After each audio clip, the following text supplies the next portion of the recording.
péché, impudicité, ou bien adultère, ou bien mensonge. Non, ça va au-delà. Alléluia.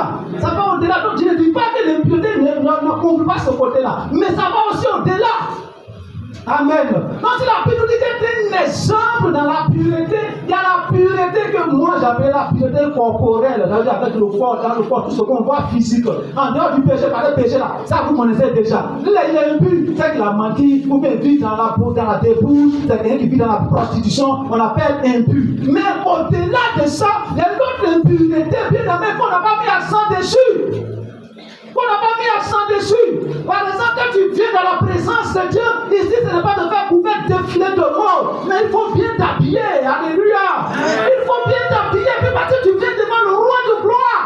Ça, c'est la pureté. Tu viens, tu es délabré, là, tu es désordonné. Même un simple maire, quand tu vas le voir, est-ce que tu t'habilles comme ça? Quand tu vas voir le président de la République, est-ce que tu t'habilles pas bien? Quand tu viens en présence de Dieu, et puis, voilà, tu es délabré, tu es façon. C'est pas bon. Amen. L'autre impureté au niveau de la maison, comme en ville ici, je ne dis pas que ça n'existe pas, mais cette impureté est beaucoup au village.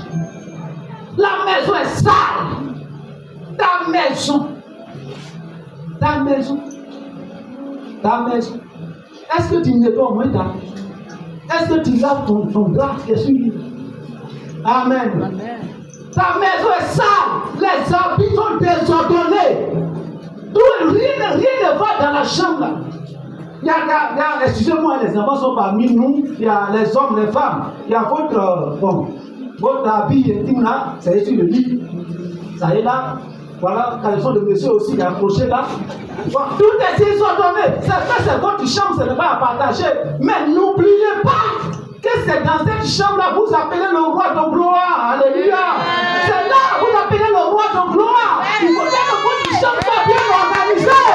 Il faut que votre chambre soit bien organisée. Est-ce que monsieur le maire peut dormir dans ta maison? Le maire simplement, le maire. Est-ce que vous pouvez venir dormir dans ta maison?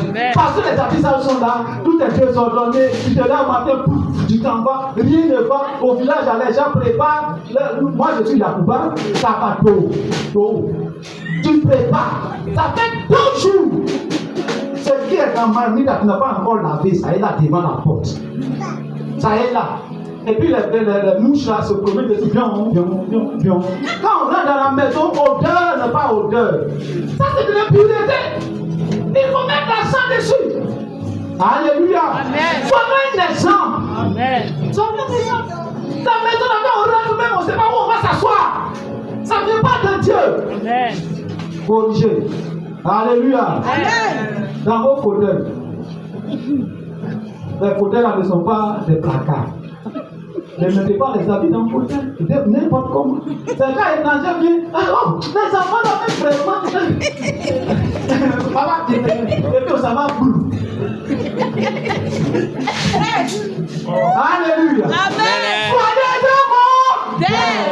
C'est ça la pureté. On a mis accent sur le péché.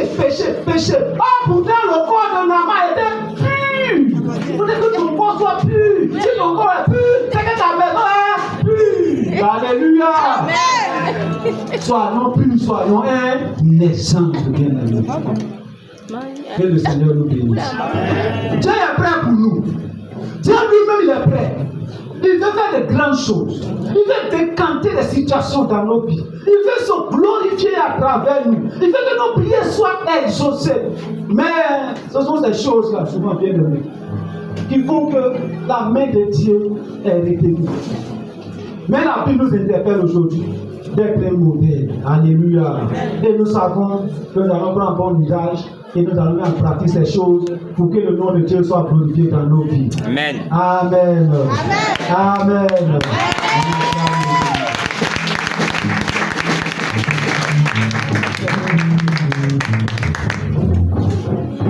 Je vais laisser la place à notre papa.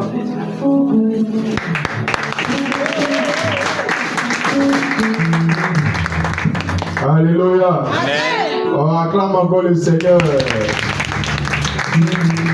Alléluia. Alors, nous voulons rendre gloire au Seigneur Jésus-Christ qui a été béni par le message. Amen. Alléluia.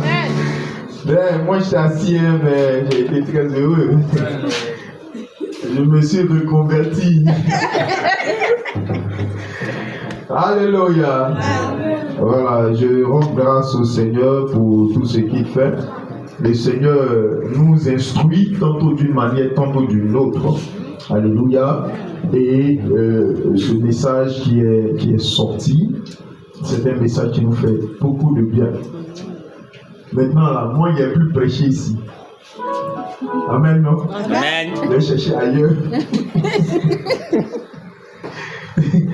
Parce que s'il y a des prédicateurs qu'on doit préférer, il serait le dernier. Alléluia. Amen. Parce que les prédicateurs qu'on aime entendre et voir prêcher, c'est ceux du bas. C'est ça, non? Il est 10h50. Tu aurais cru. Que Dieu bénisse. Ce qu'il a dit, c'est le message d'un texte biblique, un seul texte biblique, qui nous sort toutes ces vérités. Extraordinaire. Ouais. La vie chrétienne, là, elle est révisée chaque fois que tu es dans la présence de Dieu. Amen. Chaque fois que tu entends la parole de Dieu, ta vie chrétienne est révisée. J'ai toujours dit que quand on donne sa vie à Jésus, il y a un zèle dans lequel on est.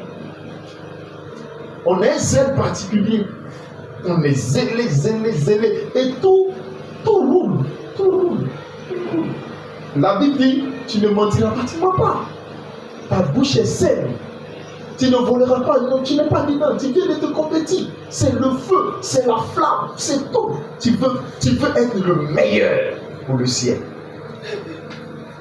Mais quand tu as fait 1 an, 2 ans, 3 ans, 4 ans, 5 ans, et que tu commences à t'habituer à la présence de Dieu, les choses que Dieu avait déposées en toi commencent à s'éteindre petit à petit.